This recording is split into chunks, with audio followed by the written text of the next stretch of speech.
Your first day. You can start with an NDA. Not a handshake, not a welcome email, not a tour of the office. Before you sit down, before you learn where the bathroom is, before anyone tells you his coffee order, a lawyer slides a document across a table and tells you to read it carefully. You read it carefully. It says, in the language that lawyers use when they want something to be permanent, that everything you see, hear, schedule, cancel, overhear, suspect, or remember, it belongs to someone else. It says your memory has a new owner. You sign it, and just like that, your life divides into two halves. Everything before this moment and everything after. The job description said executive assistant. What it meant was something closer to air traffic controller for a single plane that never lands. His schedule is built in 5-minute blocks. Not 30-minute windows, not hour-long slots, 5 minutes. Which means your job is not to manage time. Your job is to protect it. Every person who wants 60 minutes gets told they have 20. Every person who wants 20 gets told they have 10. You become, very quickly, the most politely disliked person in a building full of some of the smartest people on earth. They don't resent you personally, they resent what you represent. You are the wall between them and him. And walls don't get invited to lunch. By the end of your first week, you understand 3 things. First, he reads faster than anyone you have ever met. Documents that would take a normal person an afternoon disappear in 20 minutes, with handwritten notes in the margins. You stop being surprised by this around day 4. You start being unnerved by it around day 6. Second, he does not make small talk. Not because he is rude, because his brain appears to treat small talk the way a high-performance engine treats low-grade fuel. It runs on it, technically, but something underneath is being damaged. Third, the people around him are extraordinary. Engineers who could be running their own companies. Analysts who brief government officials. Scientists working on problems that most people don't know exist yet. And every single one of them, when he walks into a room, gets slightly smaller. You notice this and file it away. The mornings belong to the treadmill. Every morning, 1 hour, in the private gym. He watches educational videos while he runs, not the news, not entertainment. Lectures, courses on infectious disease, climate systems, agricultural economics. Things that most people would describe as homework, he treats as breakfast. By the time the rest of the building is finishing their first coffee, he has already run 5 miles and completed a university lecture on a subject most people have never thought about. Your job at this hour is to have everything ready for when he finishes. The schedule on his desk, the newspapers arranged, the Wall Street Journal, the New York Times, The Economist. The papers he reads are not the same papers you read. The parts he underlines are not the parts you would underline. You learn this slowly. You adjust. There is a moment, maybe 3 months in, when you understand what it actually means to work for someone at this scale. You are handling a routine call rescheduling. It involves 3 time zones, 2 heads of state, and a non-profit operating in a country most of your friends couldn't locate on a map. The logistics are not complicated for you anymore. You have gotten good at this. But then you look at what the meeting is actually about. Malaria, specifically. A vaccine distribution chain in sub-Saharan Africa that, if the funding is approved in this meeting, will prevent an estimated 200,000 deaths over the next 5 years. You rescheduled that meeting twice because of a calendar conflict. You sit with that information for a while. Twice a year, he disappears. No meetings, no calls. A wooden cabin somewhere in the Pacific Northwest that you have never been to and are not allowed to visit. A caretaker delivers 2 meals a day and leaves. There is no internet connection. No phone signal worth mentioning. He arrives by helicopter or seaplane, and he does not come back until the week is done. He calls it Think Week. Your job during Think Week is to compile the documents, hundreds of pages, research papers, employee proposals, technical memos, stamped Microsoft Confidential in bright orange at the top of each page. Engineers who have been working on ideas for months, sometimes years, send their best thinking to you.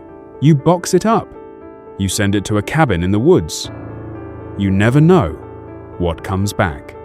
1 year, nothing visible changes. Another year, a memo circulates through the company with a title that will eventually be studied in business schools. You learn not to predict the output. You learn to trust the process, even though you are not part of it. The silence of those weeks is the strangest part of your job. You realize, sitting at your desk while he is gone, that you have built your entire professional rhythm around another person's presence. Without the schedule to protect, you do not entirely know what you are for. 1998 is the year the world decides. It has an opinion about him. The Department of Justice files its antitrust case. Congress wants answers. The press wants blood.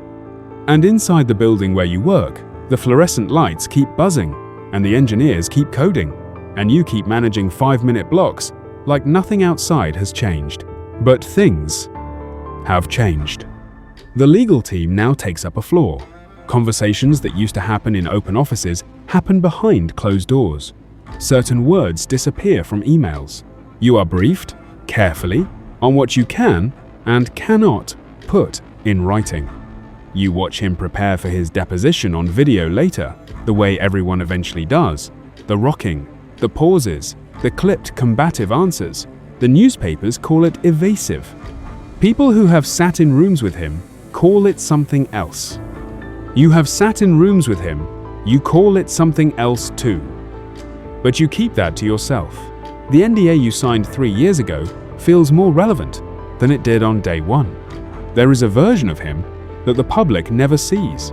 Not the villain the Department of Justice described, not the saint the Foundation would later construct, something in between.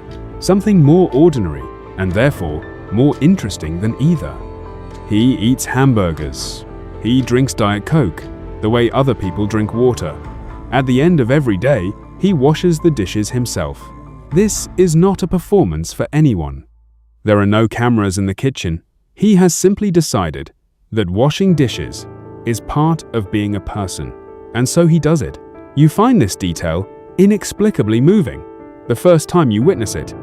A man worth more money than the GDP of most countries, standing at a sink, washing a plate. Foundation changes everything.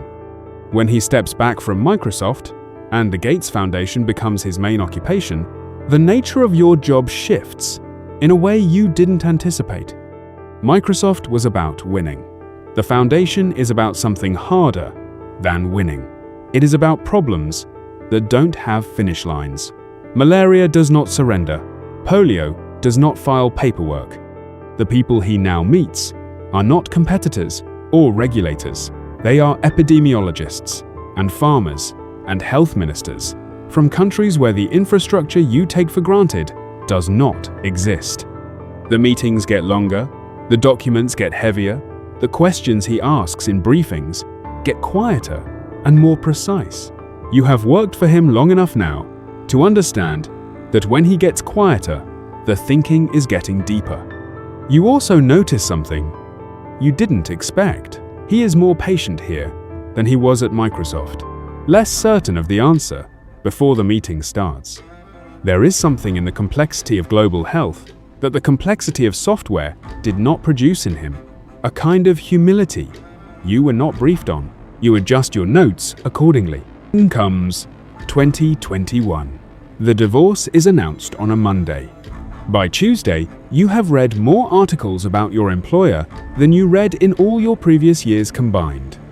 The details arrive not through him, not through any conversation, but through the same news alerts the rest of the world is reading. A relationship with a Microsoft employee, an investigation by the board, meetings with Jeffrey Epstein that continued years longer than previously acknowledged. You sit at your desk and you understand, for the first time with full clarity, that the NDA you signed was not primarily to protect his business interests. It was to protect the distance between the man you work for and the version of him that exists in the public mind. Those two things, you now understand, have never been the same person.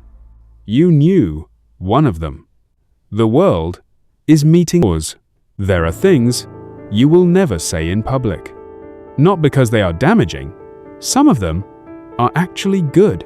A moment backstage at a conference in Geneva where he sat with a 12-year-old girl who had written him a letter about clean water and spent 40 minutes talking to her like she was the most important meeting on his calendar. Because in that moment, she was. A phone call you accidentally sat on for 30 seconds before realizing it was private, where his voice had a weight in it that the voice you heard in board meetings never had. The afternoon he came back from Think Week 1 year and immediately cancelled 3 days of meetings and redirected an entire funding allocation. You never found out what he read in that cabin. You never asked. But whatever it was, it shifted something. These things stay with you. They also stay in the folder labeled Things I Will Not Be Discussing. Pause. Ask you, at dinner parties, what he is really like.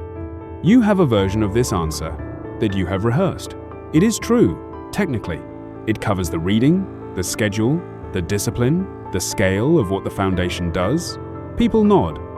They find it satisfying. But the real answer is more complicated and less useful at a dinner party. The real answer is that the man you work for is several people who happen to share a body and a calendar. There is the engineer who still lights up around a technical problem, the way most people light up around a good meal. There is the strategist who thinks in decade-long arcs while everyone else is planning for the quarter. There is the man at the sink washing the dishes. In a kitchen where no one is watching. And then there is the version that exists in newspapers and congressional testimony and the court of public opinion. That one you do not recognize, not because it is false, exactly, but because it was built from the outside, and you have only ever seen the inside. You leave, eventually. Everyone does. The last thing he says to you is not memorable in a quotable way. He thanks you with the same quiet precision he brings to everything. No performance, no sentiment that exceeds the evidence. Just a direct acknowledgement that the work was good and the time was significant. You shake his hand and walk out. That night, you try to write down everything you remember, not for publication, just for yourself. Because you were there for a decade of something, and you want to record it before the edges blur.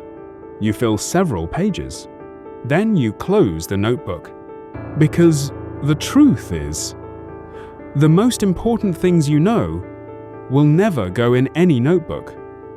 They live in the space between what was documented and what actually happened. Between the 5-minute calendar block and the thought that was actually in the room. You spent a decade inside that space.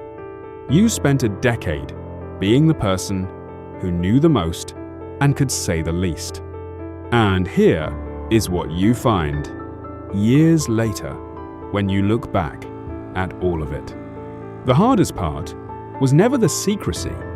The hardest part was watching someone carry the weight of trying to fix problems that most people don't even believe are real yet, and knowing that the version of him that the world argued about in comment sections and courtrooms had almost nothing to do with the person you watched wash dishes alone in a quiet kitchen at the end of a day that had touched more lives than either of you would ever be able to count.